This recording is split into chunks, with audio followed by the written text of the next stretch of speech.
नमस्कार, आप देख रहे हैं आई इंडिया और हम आपको एक ऐसे शख्स से मिलवाने जा रहे हैं जिनसे सीतापुर गौरवान्वित महसूस कर रहा है। जी हां, हम बात कर रहे हैं यूपीएससी की परीक्षा पास करने वाले उत्कर्ष नारायण की, जो आज आई इंडिया के स्टूडियो में हैं। पहले तो आई इंडिया परिवार की ओर से आपको इस सफलता के लिए बहुत बहुत बधाई। Thank you sir, thank you so much. और शुभकामनाएं कि आप और भी तरक्की पाएं और सीतापुर का नाम रोशन करें। Thank you sir. तो हम शुरुआती दौर में जैसा कि सभी जानना चाहते हैं कि उत्कर्ष ये बताइए कि आपने कब सपना बुना, कब से तैयारी की कि आप इतनी सफलता आज जो आपको मिली है, ये कब आपके जहन में आया? सर, बचपन से ही हम लोग डीएम देखते हैं कि डीएम की पावर क्या होती है, डीएम की रिस्पॉन्सिबिलिटीज़ क्या होती हैं और कैसे DM as a post social prestige अपनी तरफ अट्रैक्ट करता है। तो इस वजह से सर बचपन से ही कहीं ना कहीं मन में था कि कुछ गवर्नमेंट जॉब करनी, कुछ बड़ा करना है। पर ये सिविल सर्विस का जो रुझान मेरी तरफ हुआ ये कॉलेज में पहुंच के हुआ। सर मेरा कॉलेज दिल्ली यूनिवर्सिटी में हिंदू कॉलेज से पढ़ा हूँ। तो वहाँ पे ऐसा देखा जाता है कि हर साल हिंदू कॉलेज से अमूमन 5 से 6 बच्चों का तो आईएएस में होता ही है सिलेक्शन। तो वहाँ पे जब आपको ऐसा एनवायरनमेंट मिलता है, जब पे यूपीएससी सिविल सर्विस के बारे में बातें होती हैं, तो वहाँ से सर मेरा अट्रैक्शन सिविल सर्विस के प्रति काफ़ी ज़्यादा हो गया था सर। तो क्या माना जाए कि इंटर तक जो पढ़ाई होती है, अमूमन आपने भी सीतापुर में ही इंटर पढ़ा है? Yes sir. इसके बाद आपके जहन में आया, यानी जब आप दिल्ली पहुंचे और वहाँ जब आपने देखा वहाँ का माहौल और वहाँ के स्कूल में जब आपने देखा कि कैसे बच्चे सफलता पाते हैं, उसके बाद आपके जहन में आया? यस सर, उसके बाद सर हमने काफ़ी सीरियस हो गए थे कि सिविल सर्विस एग्ज़ाम ही देना है। उससे पहले था कि सर गवर्नमेंट जॉब करनी है और कुछ अच्छा करना है, पर सिविल सर्विस ही करना है। ये सर कॉलेज में आने के बाद ही मैंने डिसाइड किया था कि सिविल सर्विस ही करना है मुझे। तो प्रारंभिक शिक्षा कहाँ हुई? सर मेरी प्रारंभिक शिक्षा सेक्रेड हार्ट इंटर कॉलेज से हुई थी, जहाँ से मैंने नर्सरी से लेकर क्लास 12 तक की सारी पढ़ाई मैंने सेक्रेड हार्ट इंटर कॉलेज से ही की है।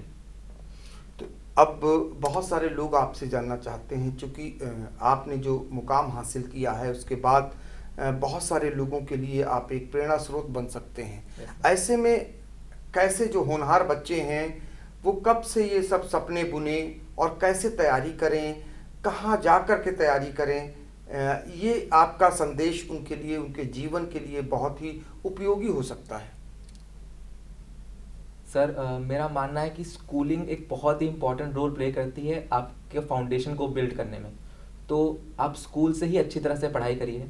आप जो भी आपको जिस फील्ड में आपको रुचि है, आप उस फील्ड से रिलेटेड जानिए, उसके बारे में सोचिए और लोगों से बात करिए। इंटरनेट एक ऐसा माध्यम आज के टाइम में जिसमें इन्फॉर्मेशन बहुत है, आप हर जगह अवेलेबल है। तो अगर आप इंटरनेट का यूज़ करके आपको जिस भी फील्ड में जाना है उसकी इन्फॉर्मेशन गैदर करिए। जैसे सर हमारे टाइम पे इंटरनेट इतना अवेलेबल नहीं था जब हमने स्कूलिंग की थी, तो हमें एक्सपोजर इतना नहीं था हमारे पास। लेकिन आज के टाइम में इंटरनेट की वजह से जो युवा हैं उनके पास एक्सपोजर है इन्फॉर्मेशन का। और सर जो भी आज के आने वाली पीढ़ी अगर सिविल सर्विस के प्रति जाना चाहती है, तो सर छोटे शहरों में ये दिक्कत मैंने महसूस की है कि लोग आर्ट्स को बहुत ही नेगेटिव वे में देखते हैं कि ह्यूमैनिटीज़ वो बच्चे रहते हैं जिनको साइंस नहीं हो पाती या फिर जिनसे मैथ्स नहीं हो पाती। तो सर ये परसेप्शन बदलने की बहुत ज़रूरत है कि ह्यूमैनिटीज़ हो, चाहे कॉमर्स हो, चाहे साइंस हो, इन तीनों फील्ड की अपनी अपनी इंपॉर्टेंस है और ये तीनों कहीं ना कहीं नेशन बिल्डिंग में हेल्प करते हैं। तो कोई भी मैं आने वाले माँ बाप से भी ये कहना चाहता हूँ कि वो अपने बच्चों को आर्ट्स सब्जेक्ट लेने में ना रोकें और उनको गर्व से आर्ट्स का सब्जेक्ट लेने दें, क्योंकि कहना कि एक सिविल सर्विस में आर्ट्स या ह्यूमैनिटीज़ का बहुत ही मेजर वेटेज होता है। तो आर्ट का क्या महत्व होता है सिविल सर्विसेज में, ये आपको उत्कर्ष ने बताया। और उत्कर्ष ने हाल ही में यूपीएससी की परीक्षा पास की है, आपकी 740वीं रैंक आई है। ये बताइए कि आप जब कह रहे हैं कि आईएएस बनने का आपका सपना है, इस बार यदि आपका कहीं रह चूक होती है तो क्या आगे आप आईएएस बनकर ही मानेंगे? सर जब ये एग्ज़ाम की प्रिपरेशन स्टार्ट की थी तब सर सिर्फ एक ही लक्ष्य था, आईएएस बनना। तो सर अभी अटेम्प्ट भी मेरे बाकी हैं, ये मेरा 3rd अटेम्प्ट था। तो सर आने वाला जो प्रीलिम्स होगा जो 10 अक्टूबर को होने वाला है, सर उसमें मैं बैठना चाहूँगा और अपनी रैंक को इम्प्रूव करके आईएएस ही बनना चाहूँगा सर। तो आईएएस बनना चाहेंगे उत्कर्ष नारायण। और एक बात और आपकी बता दें कि आपने न कोचिंग की न ट्यूशन पढ़ा और ये सफलता हासिल की, ये अपने आप में भी बहुत बड़ी बात है। चूँकि दिल्ली जैसे शहर में जाने के बाद अधिकांश बच्चे बिना ट्यूशन बिना कोचिंग के शायद वो अपने लक्ष्य को नहीं पा पाते हैं, या उन्हें मजबूर हो जाना पड़ता है, या जो आपाधापी की ज़िंदगी है उसमें वो खो जाते हैं। उनके लिए आप क्या संदेश देना चाहेंगे? जब आपने कोचिंग नहीं पढ़ी और आप मतलब ट्यूशन नहीं गए, तो उनके लिए आपका कोई संदेश? Yes sir. सर बिना ट्यूशन के बिना कोचिंग के भी यूपीएससी निकाली जा सकती है सर। आज के टाइम में लोगों को लगता है कि कोचिंग नहीं करेंगे तो वो आईआईटी नहीं निकाल पाएंगे या फिर सिविल सर्विस नहीं निकाल पाएंगे। तो कोचिंग आपको एक गाइडेंस प्रोवाइड करता है, पर कोचिंग कोई मैंडेटरी चीज़ नहीं है किसी एग्ज़ाम को क्लियर करने के लिए। तो सबसे पहले उनको ये समझना चाहिए कि कोचिंग का एक इंपॉर्टेंस होती है, पर वो सिर्फ कोचिंग की वजह से ही आप एग्ज़ाम क्लियर नहीं कर सकते हो। आपका हार्ड वर्क, आपका पेशेंस, वो बहुत मैटर करता है। जो भी बच्चे आने वाले टाइम में जाना चाहते हैं दिल्ली या फिर कहीं भी पढ़ाई करना चाहते हैं, उनके लिए आज के टाइम में इंटरनेट एक बहुत ही इंपॉर्टेंट मीडियम है। जैसे अनअकैडमी हो गए या फिर और भी जैसे ओनली आईएएस यूट्यूब चैनल, जिसको मैंने बहुत ही फॉलो किया है, ये सब फ्रीली अवेलेबल है यूट्यूब पे। आप इंटरनेट के माध्यम से इन चैनल को एक्सेस कर सकते हो। इनमें यूपीएससी सिविल सर्विस से रिलेटेड बहुत ही अच्छा कंटेंट अवेलेबल है, जिसका मैंने तो भरपूर फ़ायदा उठाया है। और जो भी आने वाली युवा पीढ़ी है जो सिविल सर्विस के प्रति जाना चाहती है, वो ओनली आईएएस जैसे चैनल, स्टडी IQ जैसे चैनल्स का उपयोग कर सकती है अपने आप को एक नई दिशा देने में और सिविल सर्विस के प्रति आगे बढ़ने में। तो ये तो आपने बताया कि दिल्ली पहुंचने के बाद आपने ये सपना बुना और उस सपने को आप साकार भी किया आपने, लेकिन उन बच्चों के लिए, होनहार बच्चों के लिए वो टिप्स बताइए कि आईएएस बनने के लिए कितनी देर पढ़ाई करें, कैसे तैयारी करें। एक ऐसी जानकारी जो सामान्य तौर पर बहुत सारे बच्चों को नहीं मिल पाती है, खासकर जिस शहर से आप सीतापुर से ताल्लुक़ रखते हैं, वहाँ से बहुत सारे बच्चे ऐसे हैं जिनको कोई दिशा नहीं मिल पाती है। उनके लिए आप ऐसा संदेश, और भविष्य में क्या ऐसे बच्चे आपसे संपर्क करना चाहें तो उनके लिए क्या आप कुछ समय निकालेंगे?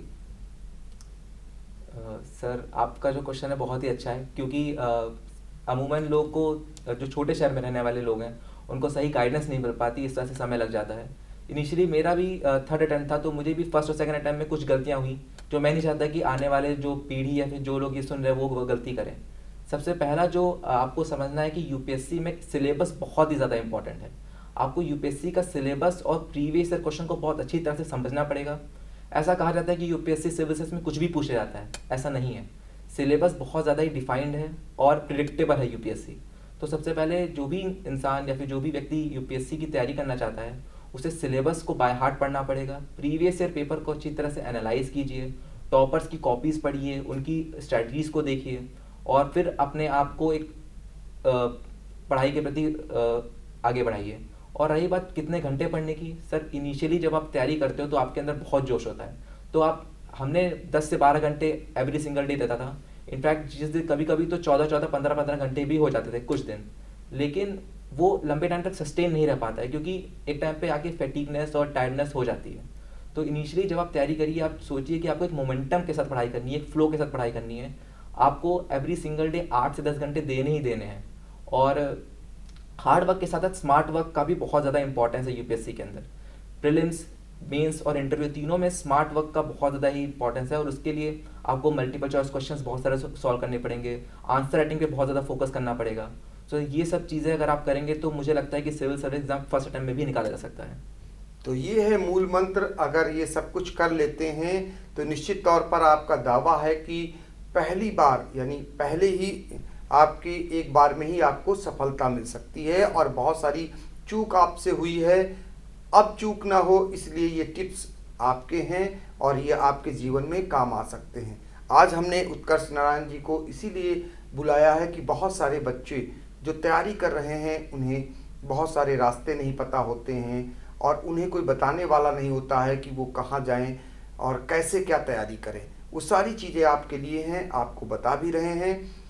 हम ये जानना चाहेंगे कि पहले बच्चे इलाहाबाद की तरफ जाते थे और वहाँ से आईएएस का सपना बुनते थे, आईपीएस बनते थे, पीपीएस, पीसीएस होते थे, लेकिन अब इधर हाल के दिनों में लोग दिल्ली की तरफ भाग रहे हैं और बड़ी तादाद में लोग दिल्ली की तरफ जा रहे हैं, लेकिन वहाँ सफलता बहुत कम बच्चों को मिलती है और बिगड़ने के चांस बहुत लोगों के होते हैं।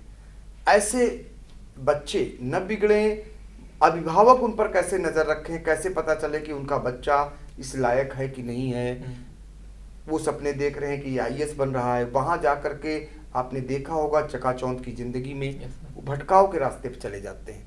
आप भी गए थे एक सामान्य से परिवार से दिल्ली में, तो किन किन चीज़ों को आपने ध्यान रखा, आप वहाँ नहीं भटके? बहुत सारे भटकाव के लिए लोग आए होंगे आपके पास, तो उनके लिए भी आप जरा विल पावर मजबूत करिए। सबसे पहले अगर आप सिविल सर्विस के एग्ज़ाम के बाद को करने के बारे में सोचते हैं, ये अपने आप में ही बहुत बड़ी बात होती है, क्योंकि बहुत सारे लोग तो इस एग्ज़ाम को सोच के ही डर जाते हैं। तो उसमें आप अपने आप को ये समझिए कि आपने बहुत बड़ा डिसीजन लिया है और उसके लिए सेक्रीफाइसेस करने भी पड़ेंगे। दिल्ली जैसे शहर में डिस्ट्रैक्शंस बहुत सारे हैं, पर आपका जो पीयर ग्रुप है, आपके जो फ्रेंड्स हैं, वो आपको बहुत ही स्मार्टली चूज़ करने पड़ेंगे कि कौन से लोग को आप अपने आसपास देखना चाहते हो। मेरा जो फ्रेंड सर्कल था वो सारा यूपीएससी प्रिपेयर कर रहा था, काफ़ी ज़्यादा सीरियस कैंडिडेट्स थे वो। तो कहीं ना कि उनको देख के मुझे मोटिवेशन मिलती थी। वो लोग जितना पढ़ते थे, मेरा हर दिन ये होता था कि हम उनसे ज़्यादा पढ़ें, और उनको देख के मोटिवेशन मिलती थी। लाइब्रेरी हमने ज्वाइन रखी थी, तो लाइब्रेरी में जाके लोगों को पढ़ते देखते थे, तो कहना कि एक मोटिवेशन मिलती थी। तो कहीं ना कि एक सेल्फ मोटिवेशन और अपने आसपास का जो पीयर ग्रुप है, अगर वो आपका हेल्दी और पॉजिटिव रहेगा तो डिस्ट्रैक्शन होने के चांसेस बहुत ही कम रहेंगे। इसके अलावा आपको खुद से ही इतना मेच्योर और सेंसिबल होना पड़ेगा, क्योंकि यूपीएससी जो होता है वो सेक्रीफाइस, डेडिकेशन, पेशेंस, इन सब की डिमांड करता है। तो उतना आपको सेक्रीफाइस करना पड़ेगा, आपको अपनी पसंद की कुछ चीज़ें छोड़नी पड़ेंगी। कभी कभी हो सकता है कि पार्टीज़ या फिर फंक्शंस छोड़ने पड़े आपको हो सकता है कि मूवीज़ वूवीज़ देखना भी कुछ टाइम तक छोड़ना पड़े। पर मैं इतना बताना चाहता हूँ कि इनिशियली ये जो भी सेक्रीफाइस आप करोगे, एक बार जब आपका रिजल्ट आएगा तो जो खुशी होगी ना, वो सब इन सब सेक्रीफाइसेस से बहुत बड़ी होगी और आपको बहुत अच्छा लगेगा। तो सर मेरा ये मानना है कि सेक्रीफाइस कोई बहुत बड़ी बात नहीं है। अगर आप यूपीएससी जैसे एग्जाम के लिए सोचते हो तो सेक्रीफाइस सबसे पहले आपके मन में आना चाहिए कि वो आपको करना ही पड़ेगा। तो उत्कर्ष ये बताइए कि जैसे आपने इस दौरान, जब से आपने तैयारी की, कई साल हो गए यस आपको, सर। इस बीच में बहुत सारे रिश्तेदारियों में शादियां पड़ी होंगी, यस सर। बहुत सारे दोस्तों के यहाँ फंक्शन हुए होंगे, या नई नई फिल्में आई होंगी, किन किन चीज़ों का आपने त्याग किया? सर मेरी जो प्रिपरेशन स्टार्ट हुई थी वो अगस्त 2017 से स्टार्ट हुई थी, जब मेरा ब्रेकअप हुआ था। तो उसके बाद से सर मैंने काफ़ी सीरियसली पढ़ाई स्टार्ट की थी। और मुझे याद है कि 3 महीने तो ऐसा था कि मैं रूम से बाहर हार्डली ही निकलता था। मैं एक पीजी में रहता था और मेरे फ्रेंड्स मुझे बुलाते रहते कि आओ ऊपर आके थोड़ा हैंग आउट कर लेते हैं, मेस वाली रूम में थोड़ा मज़े कर लेते हैं। पर उस टाइम पे ये था कि I used to study for 14 hours every single day. तो वो 3 महीने मैंने जिस तरह से पढ़ा था, वो मोमेंटम मेरा काफ़ी हेल्प किया मुझे आगे पढ़ाई करने के लिए। बाकी सर सेक्रीफाइसेस की बात की तो बहुत, जैसे कि क्रिसमस पे फ्रेंड्स के द्वारा पार्टी किया ना, या न्यू ईयर पे पार्टी करना, तो ये सब सर मैंने अवॉइड कर दिया था। कॉलेज टाइम के मेरे पास कोई भी फ्रेंड्स नहीं थे जो जिनके साथ मैं कनेक्ट हूँ। स्कूल टाइम के फ्रेंड्स के साथ भी मैं हार्डली कनेक्टेड था। इनफैक्ट मेरे से 2 से फ्रेंड्स हुआ करते थे उस टाइम पे, पुष्पेंद्र और दिव्यांशु, जिन्होंने काफ़ी मुझे मोटिवेट किया था उस टाइम पे। बाकी सर और धीरे धीरे लोग मिलते गए और हेल्दी ग्रुप बनता गया। और जैसे सौरभ पांडे एक मेरा फ्रेंड है, या फिर मेरा जो फैमिली है तरुण, या फिर मेरे जो मम्मी पापा, ये लगातार फ़ोन पे मुझे मोटिवेट करते थे। मेरे छोटे चाचू बड़े चाचू ने काफ़ी हेल्प की मेरी इस चीज़ में। मेरे बड़े चाचू ऑलरेडी असिस्टेंट कमिश्नर हैं, तो उन्होंने ऑलरेडी एग्ज़ाम ये दिया हुआ था, तो वो मुझे काफ़ी मोटिवेट करते थे और ये सोचते थे कि मैं रास्ते पे ना भटकूँ, तो लगातार मुझे इसके लिए गाइडेंस भी देते थे। तो ये सब सेक्रीफाइसेस सर करने पड़ते हैं, और एक बार जब आप सेक्रीफाइस करने लगते हो तो आपको फिर इतना खलता भी नहीं है। और उन सेक्रीफाइस करने के बाद जो आप पढ़ाई करते हो, पढ़ाई के करने के बाद जो आपको रात में सोते हो तो एक सेटिस्फैक्शन वाली नींद आती है। वो सेटिस्फैक्शन वाली नींद सेक्रीफाइस से बहुत ही अच्छी होती है सर। तो ये है, देखिए मूल मंत्र ये निकाल रहे हैं आपके लिए। आपने सफलता को चूम लिया है, लेकिन बहुत सारे बच्चे, बहुत सारे होनहार वो छात्र और छात्राएं जिन्हें आगे जाना है, उनके लिए उत्कर्ष नारायण अब प्रेरणा का स्रोत बन चुके हैं। क्योंकि एक सामान्य परिवार से आपके पिता एक स्टोनो हैं और उनका बेटा, जिन्होंने आईएएस बनने का सपना बुन रखा है और पहली परीक्षा को उन्होंने पास भी कर लिया है यूपीएससी की। यदि इस बार आईएएस नहीं मिलता है तो अगली बार की तैयारी उनकी है, उन्हें आईएएस ही बनना है। ये उन्होंने दृढ़ संकल्प ले रखा है और इसके लिए उन्होंने बताया कि किन दोस्तों को चुनना है, माहौल किस माहौल में रहना है और कैसे अपने आप पे नियंत्रण पाना है। बहुत सारे ऐसे मूल मंत्र आपको दे रहे हैं जो आपके जीवन में आने वाले दिनों में काम आएंगे। तो ये बताइए कि उत्कर्ष जी, एक आईएएस बनने के लिए जो वहाँ तैयारी करने जाते हैं, अभिभावकों को ये लगता है कि वो अपने बच्चे पर कितना पैसा खर्च करते हैं, तो आपको क्या लगता है मोटे तौर पर, चूंकि आपने कोचिंग भी नहीं की, ट्यूशन भी नहीं ली, लेकिन दिल्ली जैसे शहर में रहने पे लगभग कितना खर्चा आ जाता होगा, क्योंकि बहुत सारे अभिभावक इस बात को जानना चाहते हैं। सर जब मैं 2014 में अपने ग्रेजुएशन के लिए दिल्ली गया था, तब अमूमन मेरा मंथली खर्चा 7 से 8 हज़ार रुपये होता था। उसके बाद सर जब मैंने सिविल सर्विस की तैयारी की तो आपको मंथली मैगजीन लेनी पड़ती है मार्केट से। आप कोई कोचिंग तो की नहीं थी, तो टेस्ट सीरीज सब मार्केट से अवेलेबल परचेज करनी पड़ती है। उस समय सर मेरा मंथली खर्चा 9 से 10 हज़ार रुपये हो जाता था। तो 10 हज़ार रुपये तक मंथली खर्चे पे आप दिल्ली में अच्छी तरह से ज़िंदगी जी सकते हैं। और सर रही बात कोचिंग्स की इम्पोर्टेंस की, या फिर कितना कितना खर्चा हो, तो सर आपको थोड़ा लिमिटेड रिसोर्सेज रखने पड़ेंगे। आप बहुत थोड़ा सेक्रीफाइस यूपीएससी मांगता है, तो ज़रूरी नहीं कि अगर आप एसी वाले रूम में ही रहो। बहुत सारे बच्चे ऐसा करते हैं कि वहाँ पे एक रूम ले लेते हैं और उसमें 3-4 लोग रहते हैं, और रूम होता है 6 हज़ार रुपये का, तो पर बंदे को 1500 रुपये पड़ता है। और सारे लोग लाइब्रेरी ज्वाइन कर लेते हैं। लाइब्रेरी में आपको वाईफाई मिलता है, एसी मिलता है, अच्छा इन्वायरमेंट मिलता है पढ़ाई करने के लिए। तो इससे आप एक हेल्दी इन्वायरमेंट में रहते हो, आप पैसे भी बचा सकते हो, और दिल्ली में आप आराम से 7-8 हज़ार रुपये में भी आप महीना गुजारा कर सकते हो। तो ये है, देखिए ये सब कुछ बता दिया आपके लिए। और आपको बता दें कि जब ये अफसर बेटा अपनी गृह जनपद सीतापुर पहुंचा तो किसी गाड़ी से नहीं बल्कि बस से आप आए, यस सर। और सीतापुर निहाल हो उठा, स्वागत के लिए आपके पहुंच गया, आपको फूलों की मालाओं से लाद दिया गया। क्योंकि ऐसा बेटा जो एक अफसर बनने के बाद भी अभी फिलहाल रंग ढंग में कोई बदलाव देखने को नहीं मिल रहा है, आने वाले सालों में हम उम्मीद भी करेंगे। तो एक तो हम जानना चाहेंगे कि इस दौरान आपकी जो विशेष विषय क्या रहा जिसमें आपने यूपीएससी की परीक्षा पास की, और एक जानना चाहेंगे कि आपका शौक क्या क्या है। सर मेरा जो ऑप्शनल सब्जेक्ट है या फिर विशेष विषय है वो ज्योग्राफी है। सर जो मैंने तीनों अटैम्प्ट यूपीएससी में दिए हैं वो ज्योग्राफी एज एन ऑप्शन ही दिए हैं। और सर रही बात सर मेरे इंटरेस्ट की, सर मुझे क्रिकेट खेलना पसंद है, मुझे फुटबॉल खेलना पसंद है। इनफैक्ट उसके अलावा सर मुझे पॉलिटिक्स में काफ़ी इंटरेस्ट है, पॉलिटिक्स की रुचि है, पॉलिटिक्स के बारे में जानना पसंद है। सर मैं कल्चरल प्रेसिडेंट था दिल्ली यूनिवर्सिटी स्टूडेंट यूनियन का। इनफैक्ट सर मेरे जो एक्चुअल यूपीएससी में इंटरव्यू हुआ था उसमें बहुत सारे क्वेश्चन मैम ने, जो चेयरमैन मैम थी, वो उन्होंने स्टूडेंट पॉलिटिक्स पे ही पूछे थे मुझसे। तो सर ये 3 मेरे काफ़ी इंटरेस्ट है जिसमें मुझे। तो किस में इंटरेस्ट है ये भी बता दिया आपने। हम ये जानना चाहेंगे कि आपकी सफलता के लिए, जैसे बहुत सारे लोग चूँकि इंटरव्यू में ये पार्ट रह जाता है तो उन लोगों को भी अच्छा नहीं लगेगा, यस सर। और हर एक सफलता के पीछे बहुत सारे लोगों का हाथ होता है। Yes sir. तो इसका आप श्रेय किसको किसको देते हैं। सर सबसे पहले सर जो सिविल सर्विस के प्रति जो सफलता मुझे मिली है, इसका श्रेय सर मेरे परिवार को जाता है। सर मेरे परिवार ने बहुत मुझे संभाला है इमोशनली। बहुत मैं टूट जाता था बीच में जब रिजल्ट में फेलियर आते थे, खासकर 2019 के मेंस जब मैंने सोचा था कि वो मेरा क्लियर हो जाएगा, वो मेरा क्लियर नहीं हुआ था। तो उस टाइम पे मेरी फैमिली ने मेरा बहुत साथ दिया था। मेरी मम्मी पापा, भाई, छोटे आचू, बड़े आचू, मामा, नाना।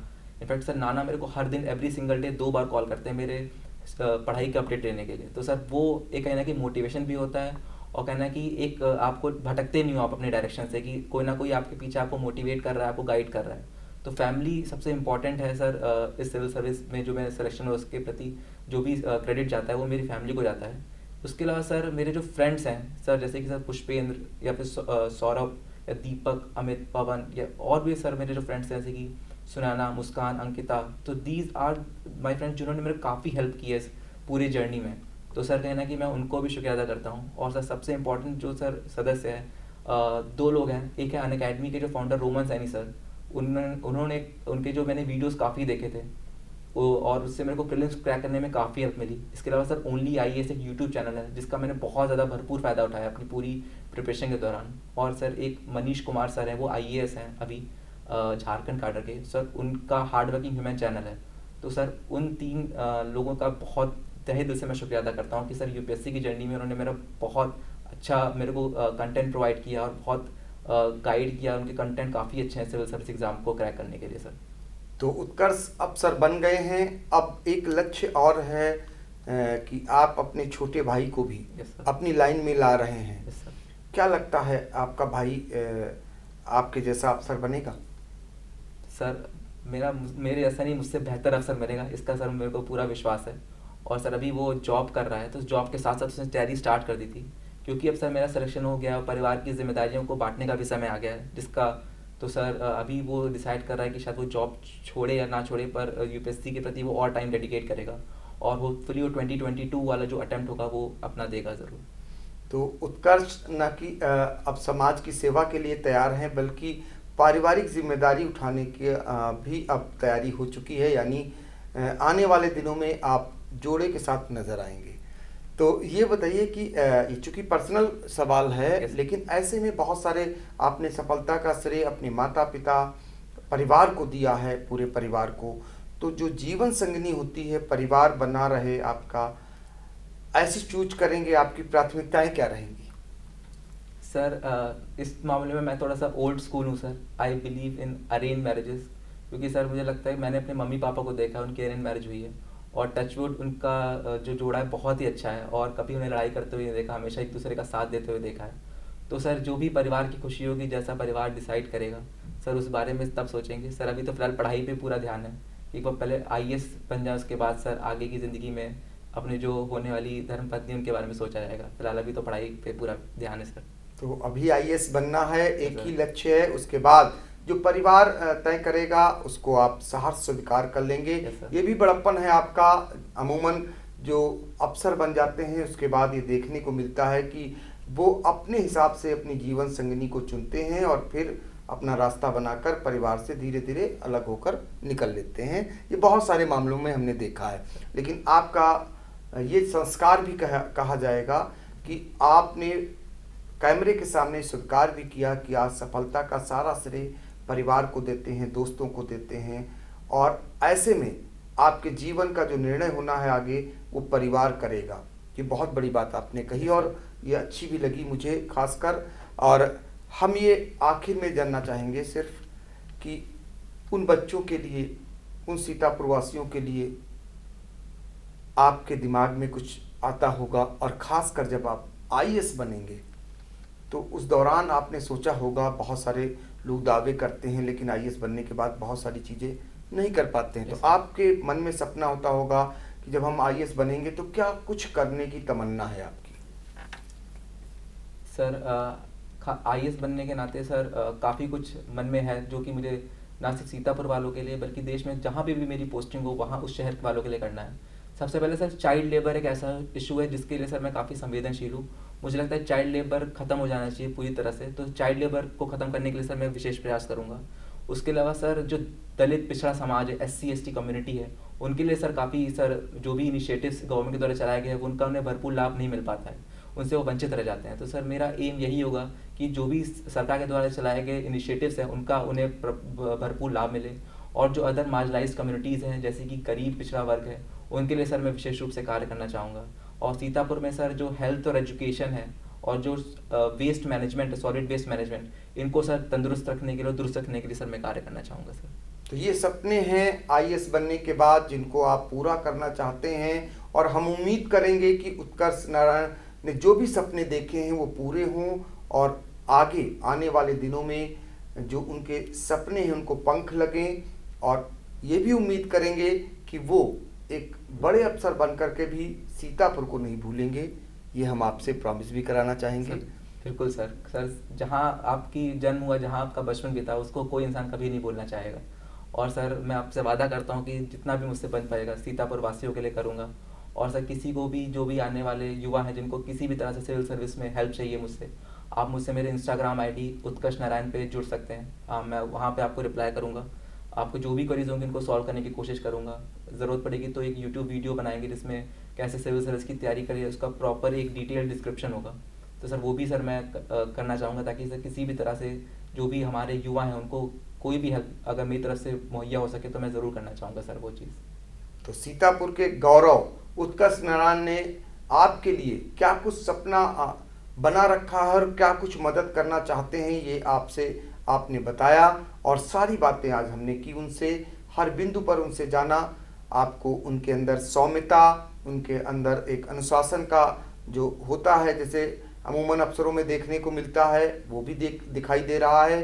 परिवार के प्रति प्रतिबद्धता ये भी आपको देखने को मिली, और ख़ासकर आपने आज वो चीज़ें बताई जो दिल्ली में जाने के बाद अपने आप को कैसे संयमित रख के, कैसे अनुशासन के दायरे में बना करके, कैसे अपने आवरण को बनाएं, दोस्तों में कैसे हम उन दोस्तों का चयन करें और किन किन चीज़ों का हमें त्याग करना है।